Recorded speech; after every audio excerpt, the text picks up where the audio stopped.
গতকালকে দুপুরবেলা গিয়েছিলাম প্রতিবেশী কাকুর বড় মেয়ের স্বাদের অনুষ্ঠানে। পাড়ার সমস্ত জেঠিমা কাকিমা একেবারে মহিলা মহল সকলেই সেখানে উপস্থিত ছিল।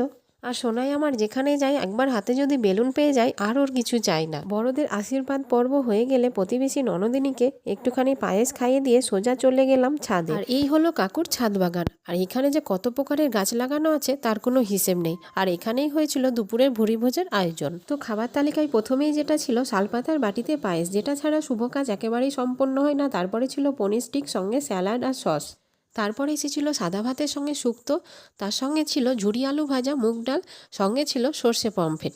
তারপরে এসেছিল ধোকার ডালনা আর ছিল দই কাতলা। আর একেবারে খাওয়ার শেষ পর্বে ছিল আমের চাটনি, সঙ্গে পাঁপড়, আর ছিল মিষ্টি দই, গুড়ের রসগোল্লা আর সন্দেশ। খাওয়া শেষ হতেই হবু মায়ের হাত থেকে পেলাম রিটার্ন গিফট। বাড়ি এসে দেখলাম গাছপ্রেমী কাকু তাদের বাড়ির নতুন সদস্যের আগমনের উদ্দেশ্যে সকলকে দিয়েছে ছোট্ট একটা বটুলির চা।